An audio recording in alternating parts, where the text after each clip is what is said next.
This is soya. This is also a soya. And this can also be a soya. Soya is a style of silver jewelry that is distinctive to the people of Norway. And in Nordic folklore, magic resides in every soya.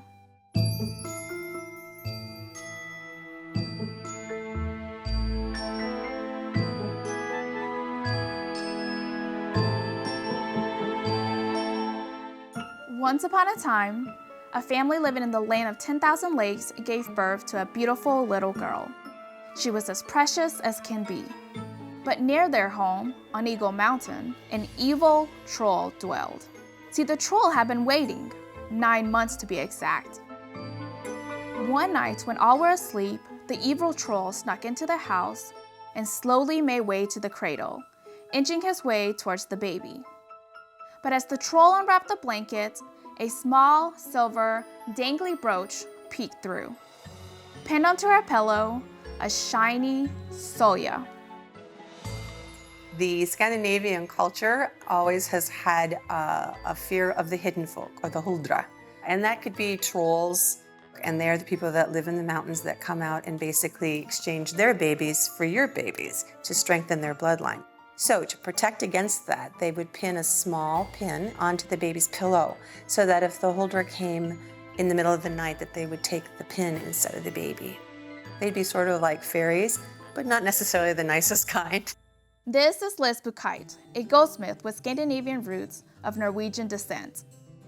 And I'm here in Lanesboro, Minnesota to visit her shop, Crown Trout Jewelers, to explore the history of soya, the magical powers they hold, and how they became heirloom pieces for many Norwegian families. Well, soya or solja, however you want to pronounce it, just is basically silver. Silver in jewelry or adornment in Norway. So these are examples of a couple of different soya styles here.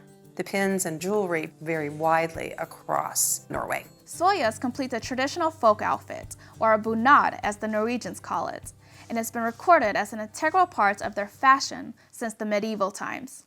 We're talking as early as the 5th century. Back in the day, before we all had buttons on our clothing, the only thing that would hold our clothing together would be silver pins. The pins are probably the most predominantly identified piece that go with regional costumes. This very simple pin idea over the centuries has developed into something incredibly ornate and beautiful. So there would be pins, there would be cufflinks, lots of necklaces, and the most beautiful and ornate soya would be the bridal crown. Oh, good. Silver, like for a lot of cultures, is very special. It is basically a protective element. It was also used to cure sickness. And silver marks the different points in your maturity. Traditionally, individuals receive soya following 3 important life transitions. First, as newborns. Second, at the age of 16 or at the start of adulthood. And third, marriage. It's 3 important benchmarks in human life, but also a vulnerable benchmark. So that's why the silver is there to protect you. And there's an old saying about why some of it is constructed the way that it is. Basically, the little spoons or like the little dishes that you see that kind of dangle down, if you run into the devil, he's supposed to see his reflection and be so mortified he'll leave you alone and run away. So it's sort of a protection against the evil eye, too. But how did they become heirloom pieces? Well, besides warding off evil forces, social status has something to do with it, too. A lot of people throughout history have worn silver as also a show of wealth. And depending upon the size of the pins or the elements in the pins would show sort of a hidden vocabulary. You'd be able to tell if somebody was married or single or where they were from or what family they were from. So this is an example of my mother's family type bunad, and as you can see, that really large pin is actually positioned right in the center. They have these 2 brooches on either side of the pinafore with a chain hanging down, and that's specific. My mother, she had quite a collection and has quite a collection herself, which is all going to be going to me. And I would make sure that it would go to my nieces.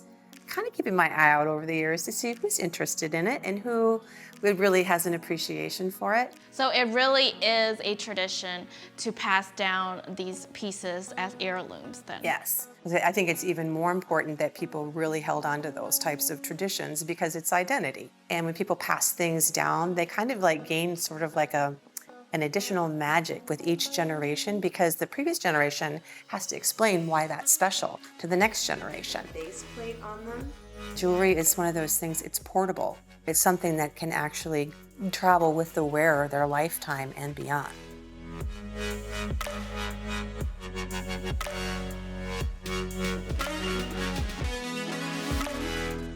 Even at the turn of the century when there was a lot of immigration happening here, people who came from Norway in particular, they wanted to be Americanized. So they wanted American clothes and they wanted to like wear like the long dresses and the bustles and all that sort of stuff, the Victorian look. And it's interesting because you'll find photos of women who basically the one part of their outfit that is not American is they will still wear their silver pin. That's one thing that they would bring with them to mark their Norwegian identity.